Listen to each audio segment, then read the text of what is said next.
Oke, assalamualaikum warahmatullahi wabarakatuh. Kali ini saya ingin membuat video mengenai warm tentang mini project saya, yang mana di sini ada 6 poin yang harus saya jelaskan gitu ya, mengenai struktur program, implementasi OOP dan inheritance, implementasi exception handling, implementasi generator, iterator dan closure, demo program dan refleksi singkat.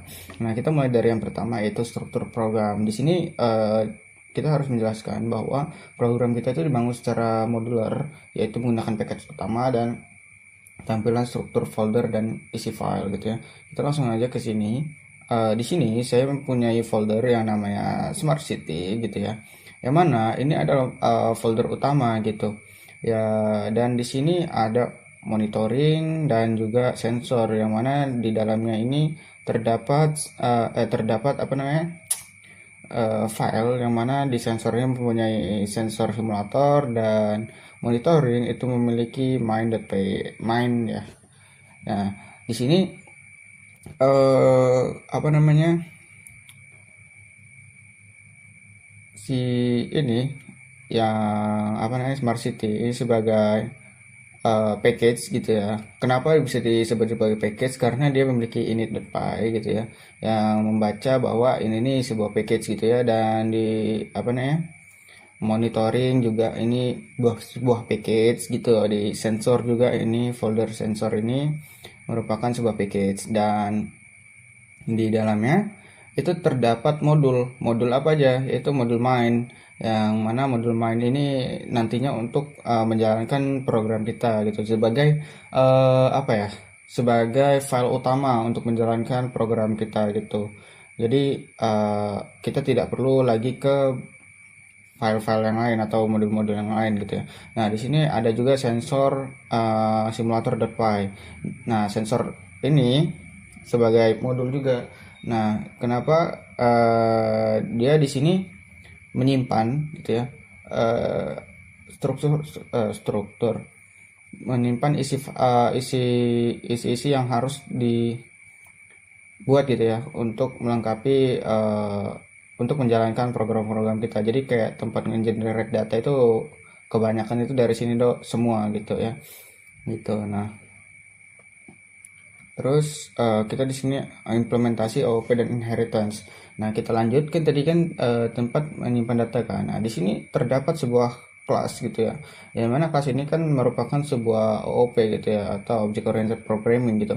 Nah, di dalamnya ini terdapat di bagian kelas sensor itu memuat memiliki atribut, yang mana dev init itu merupakan constructor gitu ya, constructor, dan memiliki sebuah atribut yang memiliki atribut bawaan, yaitu self, dan nama dan jenis ini merupakan atribut tambahan dari kita gitu ya.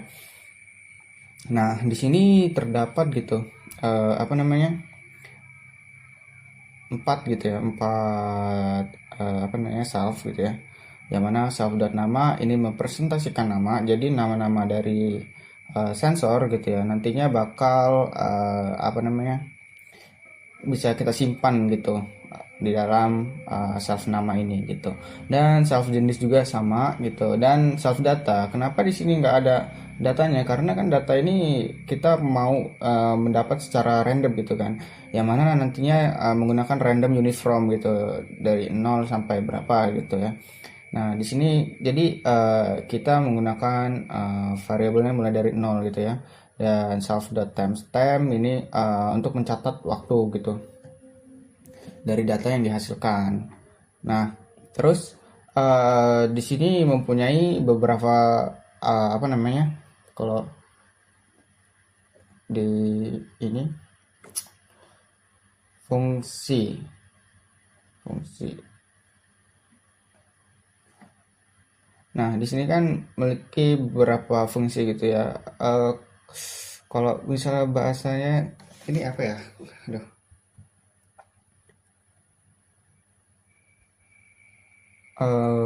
Ya pokoknya fungsi lah. Nah, terus apa namanya? Di sini punya beberapa fungsi gitu ya di kelas sensor, yaitu sensor CO, sensor PM, dan sensor kebisingan. Nah, dan di sini apa namanya? kita memanggil atribut self supaya kita bisa mengambil atau menyimpan data yang nantinya bakal disimpan di sini gitu. Nah, di sini kita menggunakan round random uniform. Jadi self data ini gitu ya, atau angka yang dihasilkan nantinya untuk mengukur sensor, terus sensor CO, sensor PM dan sensor kebisingan itu akan di generate secara random gitu atau secara acak.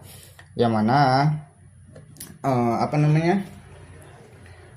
eh, yang sesuai sama yang diperintahkan kemarin, jadi nanti angkanya itu bakal keluar secara acak gitu. Dan the time that now ini merupakan waktu sekarang gitu ya. Dan di sini di return atau dikembalikan datanya ke self data gitu. Jadi self data ini nanti dia bakal nyimpen itu nyimpen si ini self data random ini gitu. Dan ya semuanya di fungsi yang lain itu sama aja. Dan lanjut kita ke info ya. Di sini kita menggunakan fungsi gitu ya, mengembalikan data gitu. Nah, jika gitu ya jenisnya itu adalah sensor gitu kan. Di sini kan tadi kita menyimpan gitu kan. Nah, kalau misalnya ini sensor PM, dia bakal nge-return atau ya untuk dia akan menampilkan data dari si sensor PM gitu. Jadi nggak bakal ketuker-tuker gitu nantinya.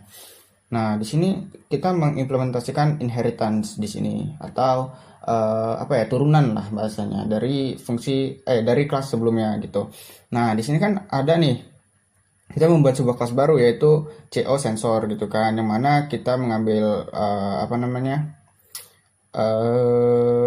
mengambil isi gitu ya, itu dari si kelas sensor ini. Jadi ketika kita menggunakan inheritance kita bisa mengambil isi-isi yang ada di dalam sini gitu.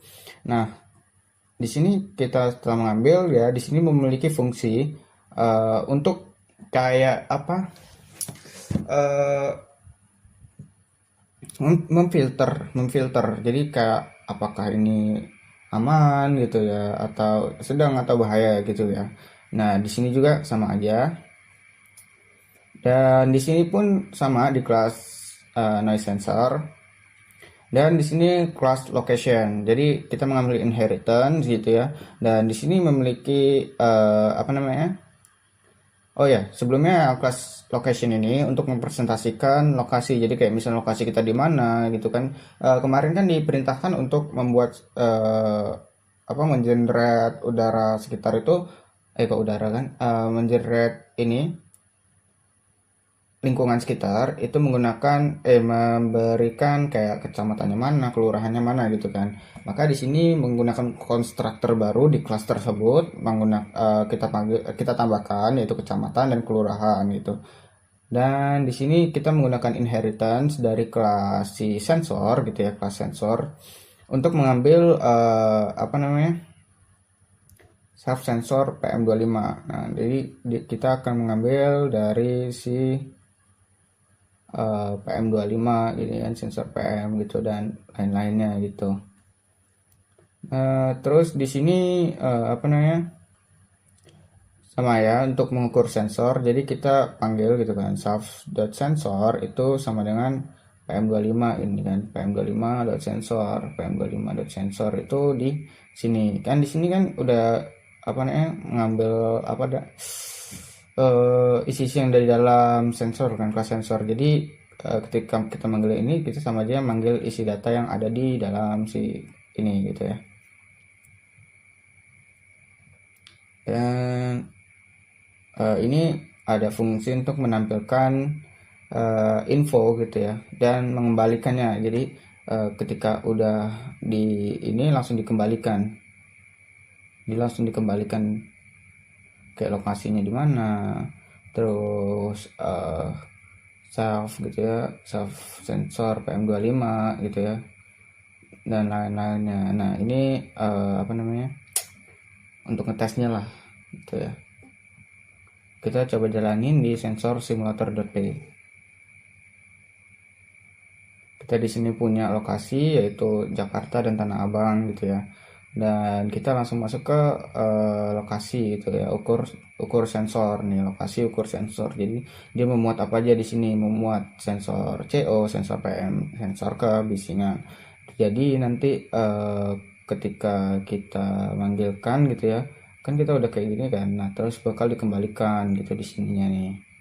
Jadi ketika apa namanya, kita membuat sebuah ini objek gitu ya, sini bakal keluar langsung gitu ya. eh, Terus kita kita ngebahas gitu ya, implementasi exception handling gitu. Nah, aduh. Nah, di sini saya menggunakan sebuah exception handling gitu ya.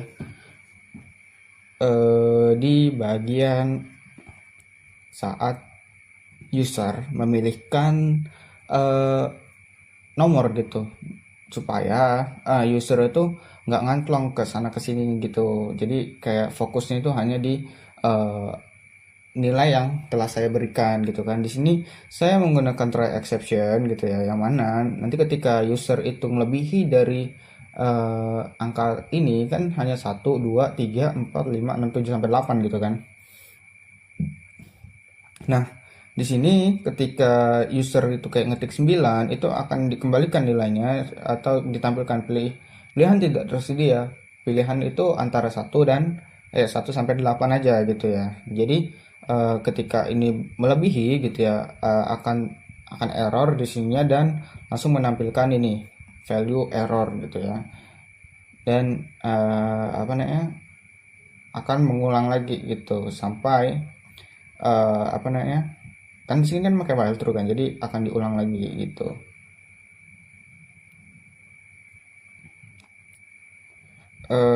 Implementasi generator, iterator, dan closure. Nah, di sini eh, saya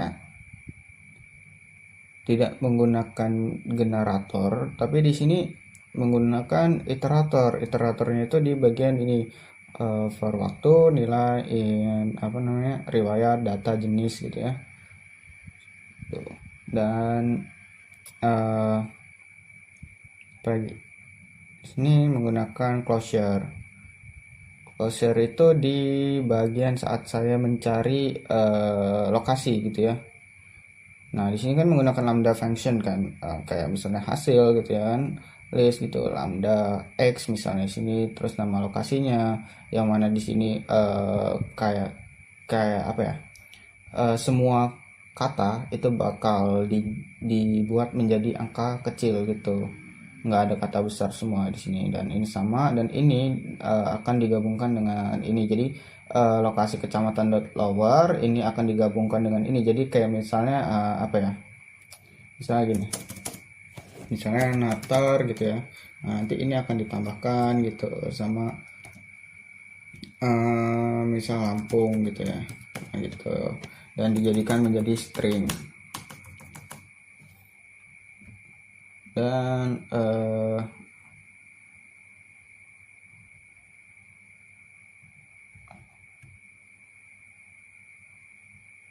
ini dan yap, kita masuk ke demo program gitu ya, demo program keseluruhan. Kita langsung aja masuk ke VS Code. Kita jalan, oh sebelumnya ini kita, aduh, yang lewat ini kita hapus dulu.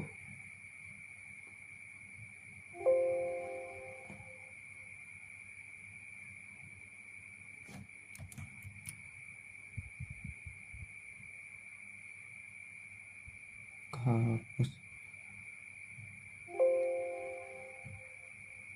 Nah, nah kita mulainya itu dari apa namanya, main ya, main, dan kita play.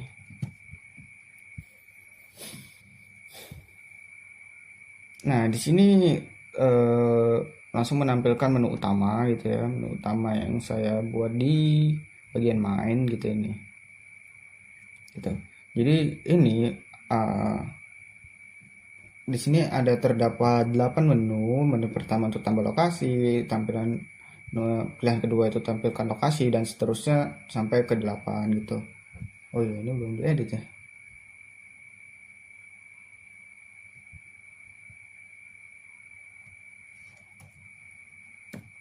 Nah, udah itu aja. Nah, di sini kan kayak kita nih mau tambah satu, tambah lokasi gitu ya. Ini tambah lokasi ini gitu. Ketika kita nambahin lokasi mana nih, dia akan masuk ke tambah lokasi. Tambah lokasi yang ada di sensor simulator gitu ya. Jadi di sini kita masuk ke sensor simulator, masuk ke bagian tambah lokasi mana ya?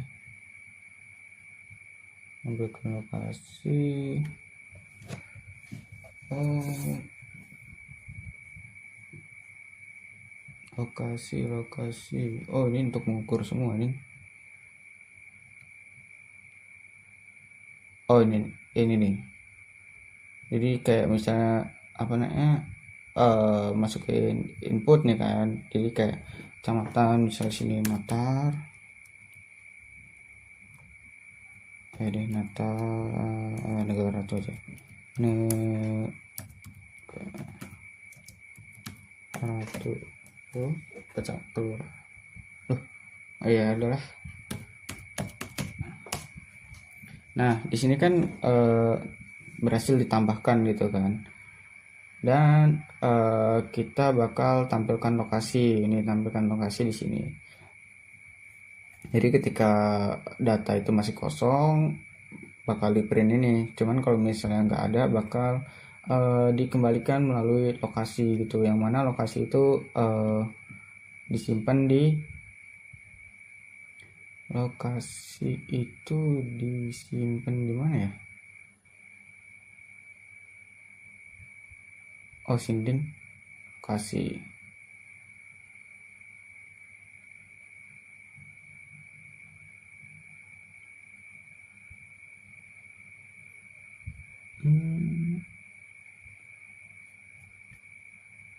Nah ya. Nah, terus misal sini kita tampilkan gitu ya. Nah, di sini kan kayak Ratu Natar gitu ya, PM2.5 gitu kan. Tingnya berapa, terus apa namanya? Nilainya itu berapa, bahaya dan seterusnya. Kita CO kebisingan, terus 3 gitu ya. Kita cari lokasi, misal sini Natar, bakal keluar hal yang sama gitu ya, sama yang sebelumnya gitu ya. Dan di sini kita mau coba simulasi data sensor. Misal di sini kita mau PM25, PM dicatat gitu ya.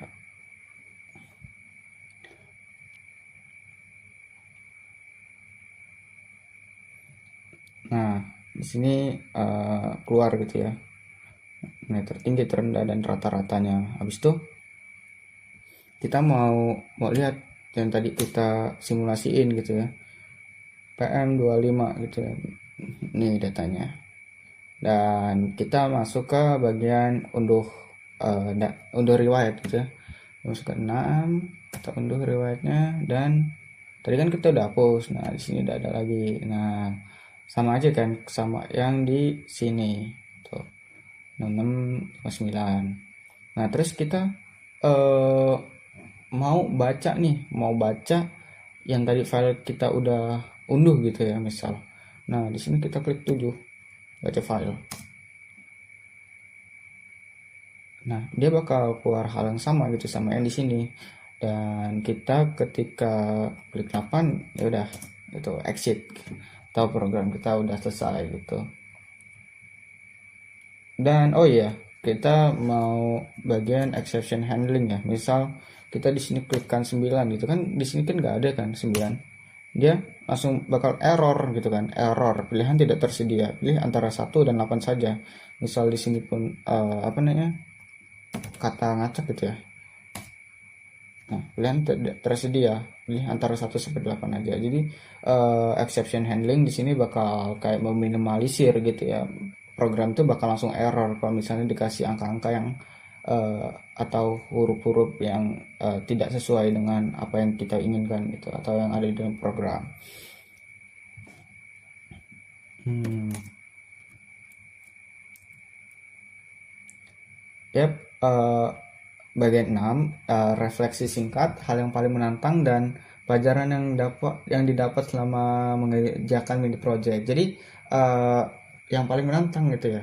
Yang paling menantang itu karena saya kan pertama emang belum pernah belajar Python sama sekali kan. Ketika belajar Python itu sangat menarik ya untuk dipelajarin, kayak bahasanya yang agak susah-susah gampang untuk dipelajarin gitu, kayak kita harus melatih logika kita dalam belajar Python ini. Terus kayak apa ya? Ada di bagian beberapa gitu ya materi yang saya agak masih bingung gitu untuk apa namanya? Agak bingung di cara caranya gimana ya? Ya pokoknya masih agak bingung. Itu dari exception handling itu masih saya agak bingung. Kalau misalnya untuk inheritance dan class itu saya sudah cukup menguasai lah, sedikit cukup menguasai gitu ya. Ya bisa. Nah, terus exception handling itu masih bingung, kayak kenapa bisa kayak gini, kenapa bisa kayak gitu gitu ya. Itu masih eh, saya sangat uh, masih bingung lah di situ. Terus habis itu di bagian uh, generator masih bisa, kayaknya bagian itu aja sih. Terus yang paling menantang juga itu ketika di lab berapa itu ya, peralihan gitu ya dari yang tadinya cuman fungsi-fungsi biasa gitu ya, terus langsung pindah ke inheritance dan OOP. Itu kayak kayak rombak total lah bahasanya. Jadi kita harus nge-input ulang gitu ya. Itu lumayan bikin waktu juga lah, makan waktu juga itu. Karena agak berbeda gitu kan dari yang fungsi sebelumnya. Yang sebelumnya itu fungsinya itu cuman apa namanya? Dari atas ke bawah gitu kan. Jadi lebih gampang. Nah, kalau kemarin kan pakai OOP itu kan kayak misalnya kita pindah dari modul satu gitu ya. Terus dari kelas satu ke kelas lainnya gitu. Nah, itu yang bikin bingung sih sebenarnya. Cuman ketika saya pelajarin dan saya pahamin, ya mm, saya bisa lah untuk ngimbanginnya gitu. Terus apa ya? Ya pelajarannya banyak lah yang didapat di materi ini, keren sih. Apa namanya, dikasih mini project gini kita itu kayak belajar, selain belajar di kampus ya kita juga belajar mandiri untuk kayak ngulik gitu, ngulik lebih jauh gitu. Kenapa sih kita itu diajarin untuk bikin ini, kenapa sih kita diajarin untuk bikin itu gitu ya. Dan ketika kita dikasih mini project ini kita langsung praktek gitu kan. Kalau misalnya nggak diginiin ya mungkin bisa aja kayak misalnya kita belajar generator gitu ya, dan kita nggak dibuat mini projectnya gitu ya atau project gitu lah ya.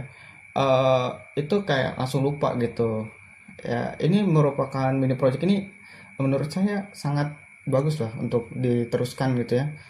Ini kayak selain melatih kita untuk terus latihan dan untuk kita terus memahami agar kita tidak cepat lupa gitu ya. Mungkin segitu aja eh, video dari saya. Kurang lebihnya saya mohon maaf. Terima kasih kepada mini project ini. Eh, ya, assalamualaikum warahmatullahi wabarakatuh.